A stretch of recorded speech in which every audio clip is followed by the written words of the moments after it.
দর্শক জানতে চেয়েছেন, কিছু লোক সহিহ হাদিসের উপর আমল করে কিন্তু বাম রাজনীতির সাথে সম্পৃক্ত, তাদের ব্যাপারে ইসলামের নির্দেশনা।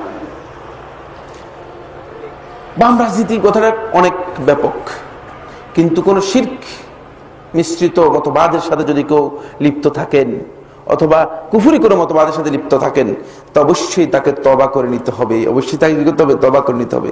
অন্যথায় তার সহিহ হাদিসের আমলটুকু পণ্ড হয়ে যাবে, আল্লাহ রাব্বুল আলামিনের কাছে কিয়ামতের দিন আমল নামায় সেটি কি হবে না, স্থান পাবে না। যেহেতু আপনার তাওহীদ যদি ঠিক না থাকে, তাহলে আপনি পরবর্তী আমলগুলো আল্লাহ তাআলার কাছে কি পেতে পারেন, কিছুই পাবেন না।